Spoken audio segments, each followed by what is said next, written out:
The story opens with a man chained in the bowels of the amphitheater of Capua awaiting his turn to be executed. He then flashes back to his village in a place named Thrace where the villagers, including him, are discussing recent changes. There has been an appearance of a Roman soldier named Claudius Glaber who has come to ask for their help in battle against Mithridates. Despite Rome and Thrace's shaky relations in the past, the villagers agree to march with the Romans. In return for their help in the battle, the villagers want the Romans to aid them in fighting the local barbarians that plague their village. This treaty was sparked by the Thracian. Shortly afterwards, the man returns home and falls into the embrace of his wife, Sura. They speak of a happy, peaceful future together without the attacks from the barbarians. The next morning, Sura reveals that the gods spoke to her in her dreams, showing her husband kneeling before a red serpent. She asks him not to leave, saying that if he does, he will be led to great and unfortunate things. The man, however, decides to leave despite her warnings and ties a purple ribbon around her leg. This is a symbol so that she can keep his memory close to herself while he is away. Sura then tells her husband to kill them all, referring to their enemies, and he agrees to do so for her. Sometime later, the Thracian men march to battle against the advancing barbarians. The war quickly develops into a predictable formula. The Thracians always take the front lines and endure the brunt of the enemy's attacks, while the Romans arrive late,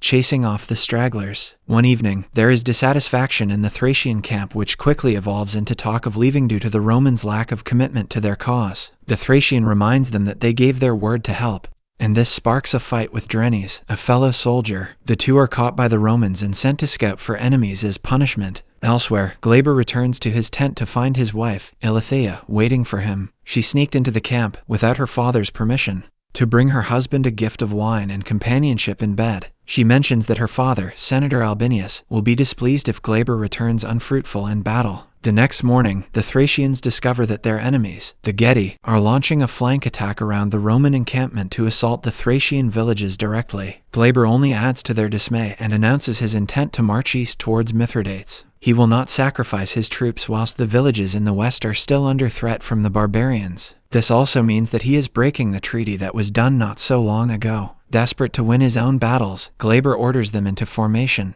but the Thracians refuse. Glaber attempts to force them to his will, but the Thracians resist, and Glaber is thrown from his horse and knocked unconscious whilst his following soldiers are slaughtered. The Thracians then rush towards their home villages to save their families and land. Back near a village, Sura is picking fruit when a group of barbarians close in on her. She manages to fight one off her with a rock to the head and defend herself with his sword before the remainder closes in on her. Her husband comes to the rescue, and together they fight off the rest of them. After a moment's reunion, the two see their village in the distance, the buildings burning and screams resounding from it. There is nothing they can do now and decide to flee into the wilderness. A few hours later, the husband and wife set up camp for the night and discuss what to do next. The man regrets ever leaving, and Sura is visibly shaken by the fate of their village. Nonetheless, they decide to flee south together, away from the bloodshed. The next morning, they awake, finding Claudius Glaber standing over them. The Thracian reaches for his sword, but soldiers quickly overpower him, grab Sura and whisk her away, screaming.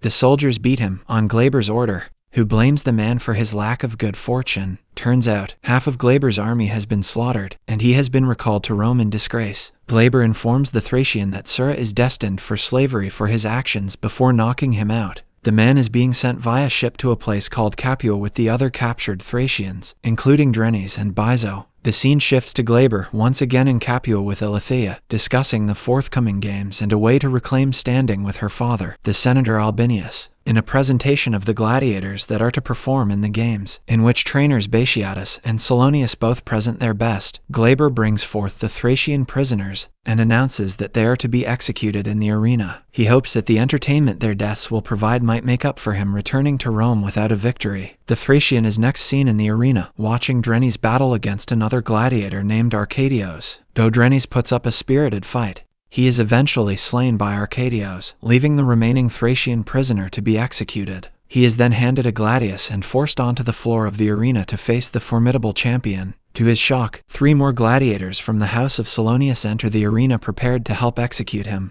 The crowd is against the uneven odds, but the fight commences nevertheless. The gladiators initially have the advantage over the Thracian, and he suffers multiple wounds. As he lies on the sands, he sees a red serpent on Arcadios' shield and is reminded of Sura's dream. He remembers her words, "Kill them all." This spurs him to attack, and he immediately kills Arcadios, finishing off the others one by one. Having won the crowd's support with his surprising victory, the gathered people chant for him to live. Glaber cannot allow him to do so out of his own pride and wishes him dead. But the disgraced general also craves the acceptance of Albinius, who must honor the crowd's wishes. The clever gladiator trainer Batiatus offers a solution, and buys the Thracian for his ludus, not expecting him to survive the training. Later, Albinius asks Glaber what the man's name is, so he can announce their decision to the crowd. But the latter never cared to ask it. Batiatus observes that the way he fights reminds him of the Thracian king of old. He adds that the old king was called Spartacus. Albinius quickly announces the Thracian to the crowd, granting him life and naming him Spartacus. The crowd of the arena immediately starts chanting Spartacus's new name. As he stares covered in blood looking at Glaber, Spartacus lies in Batiatus' ludus recovering from his fight, and he dreams of being reunited with his wife, Sura. The dream ends violently with Sura's head erupting into a fountain of blood, and Spartacus awakes to find himself chained to a table. Batiatus then orders Spartacus's long hair to be shaved off. Inside the villa above, the gladiator trainer's wife, Lucretia, ponders over the pool in the center, which has remained dry due to the drought and lack of money. She complains that buying Spartacus drained their funds, but her husband informs her that Glaber will be visiting soon and that their fortune is improving, with the thought of Glaber as patron to the ludus. Downstairs, the gladiators bathe in what water is left,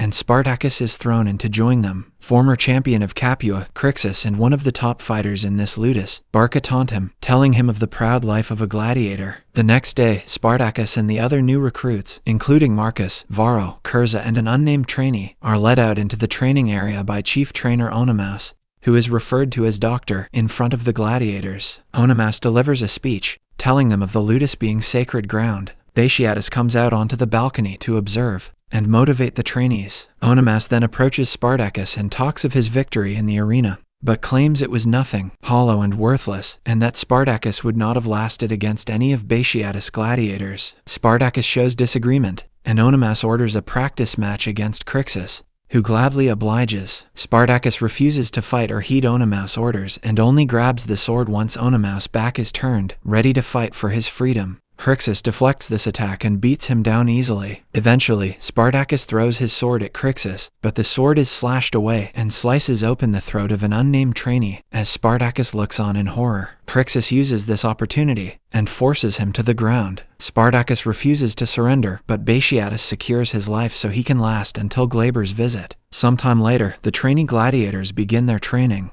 They practice wielding swords and shields and carry heavy beams around the yard to build their strength. In their lunch break, Varro joins Spartacus, and they talk of the other gladiators. Varro reveals that he is only there to pay off his debts for his wife, Aurelia, and son, Janus. A Roman merchant named Ovidius appears in the villa to inform Batiatus of his debt for 3 months of grain. The latter arranges for it to be paid off after the approaching arena games. He worries about state of his gladiators for the games, and tells Doctor to train them even harder. The trainees are taken from their sleeping cells and forced to carry logs through the night. At dawn they are allowed to eat, but Barca throws the rest of the food to the ground for amusement. Asher, seeing their hunger, approaches Spartacus with a loaf of bread and tells him of his services, suggesting that it would be in his favor for Spartacus to survive, as Crixus would lose a large sum of money. Before he can properly eat, Spartacus is dragged away by the guards to be held in a cell for Glaber's arrival. Glaber taunts him, showing him the purple ribbon that Spartacus tied around Sura's leg before he left their village. Desperate for her to be safe, Spartacus offers his life in exchange for hers, but Glaber points out that his life is no longer his to bargain with, as he is now a slave. As he leaves, Glaber drops the purple ribbon to the floor, telling Spartacus that he sold Sura to an unpleasant Syrian for half a coin. Meanwhile, up in the villa, Lucretia and Ilithea become acquainted over the meal Batiatus prepared for the visit. As they discover each other's more dubious natures, both are intrigued. Ilithea spies the gladiators from the balcony, and is fascinated by them, having been denied such sights by her father. Her visit is cut short though, as Glaber prepares to leave and take Ilithea with him, but not before Ilithea can place a kiss on Lucretia's lips with a lascivious parting glance. Spartacus is returned to the training gladiators. He sees Glaber leaving the ludus and takes his anger out on Curza, almost killing him, only stopping with Onomaus' intervention. He loses the purple ribbon, which Onomaus notices and picks up and later gives to Batiatus, in the hope that it can tame Spartacus' will. Batiatus, deducing the origin and meaning of the ribbon, shows it to Spartacus. He convinces Spartacus to fight for him and serve him, on the promise that he will find and return Sura to him. Later that night, the gladiators gather for the test of the trainees. Varro battles Aeneas and, although he does not win, he is well matched and is accepted into the Brotherhood. Next, the trainee Marcus fights Barca and is quickly and mercilessly killed. Crixus is chosen to fight Spartacus. At first Spartacus seems again unwilling, but the thought of Sura convinces him that he must act, and the fight begins. The two fight well, and a pause at the end allows Spartacus to push Crixus off the wooden stage. He moves in for the kill, but Batiatus orders him to stop. Spartacus gives in, acknowledging him as Dominus. The remaining gladiators, Spartacus, Varro, and Curza, recite the oath of the gladiators named Sacramentum Gladiatorum, and receive the mark of the Brotherhood, a B for Batiatus, burned onto the inside of their arms. Spartacus readies himself for training in the ludus, wrapping Sura's purple ribbon around his arm for safekeeping. Doctor watches him fighting Curza and mocks his style, and embarrasses him in front of the other gladiators, telling them all that they need to leave everything they learned before behind. The gladiators train hard, especially Spartacus, who has a goal to fight for. Doctor tells them that the Vulcanalia is approaching, and that Batiatus has chosen 20 of them to fight in it. The two strongest gladiators will fight as the Primus, and they are left wondering who will fight Crixus. Meanwhile, Batiatus outs his frustration regarding the magistrate Calavius, who says he will likely not attend the reception for the games in Batiatus' villa to instead dine with Salonius. Lucretia assures him that the other guests will suffice, and that she may be able to raise the subject of patronage with Eleutheia. Later, Lucretia has a merchant of jewelry as a guest in the house. Nevia, watched by Crixus as he trains, tries on each piece as Lucretia looks for something of note, or something that would impress Eleutheia. She haggles for an expensive emerald green and gold necklace. Doctor puts the gladiators through drills. Spartacus notices that the purple ribbon is coming loose, and stops to tighten it. This angers Doctor, who urinates in front of Spartacus and then pushes him into it as punishment. Crixus is removed from training to satisfy Lucretia's lust, and uses the walk into the villa as an opportunity to flirt with her personal slave, Nevia, albeit unsuccessfully. During training, Doctor teaches the gladiators that not all fights end in death, and that lifting a hand with 2 fingers signifies surrender. Doctor catches Varro and Spartacus mocking the lesson, and sends them both to the hole, a well of muck and waste, as punishment. Although at first angry to have been punished alongside Spartacus, Varro learns that Spartacus fights to free his wife, and reveals that he fights to pay off his debts and return to his wife, Aurelia. Later on, the two are in the baths with the other gladiators washing themselves off, and Doctor tells them that Crixus and Aeneas will fight each other in the Vulcanalia Primus. Spartacus and Varro are to fight each other, much to Spartacus' dismay, who wishes to fight Crixus. The next day, he speaks to Aeneas and taunts him until he attacks, moving out of the way at the last moment so that Aeneas crashes into a wooden post and injures himself. Doctor does not punish Spartacus, although he and the other gladiators suspect that Spartacus is defiantly up to something. The reception for the Vulcanalia takes place that evening, and the gladiators are brought forth for public viewing. Amongst the gladiators, Spartacus is the favorite and is admired by many of the visitors. Lucretia escorts Eleutheia, who notices the emerald necklace and remarks that it is beautiful, but out of fashion, thwarting Lucretia's attempts to impress her. When Eleutheia bores of the company, Lucretia hastily arranges for Varro to have sex with one of the slaves to keep the guests entertained. On his return, Varro overhears Batiatus organizing for Rabanus to face Crixus in the Primus, and Spartacus decides he must take action. He attacks Crixus, spurring Batiatus to take advantage of the public interest and drama and set the two against each other in the arena. In the evening, Nevia is sent down to the gladiators' area to fetch wine for the household, and there she meets Crixus, who gives her a necklace he acquired through Asher in an attempt to express his feelings for her. Meanwhile, the other gladiators prepare the approaching Vulcanalia, and Curza tells them of Theocol's The Shadow of Death. Spartacus believes that the stories, like those about Crixus, are fake and that he will win the fight the next day. The Vulcanalia arrives and Varro has success in his first fight in the arena. Calavius announces the Primus, and Spartacus enters the arena to chants and cheers. Crixus receives an even greater ovation,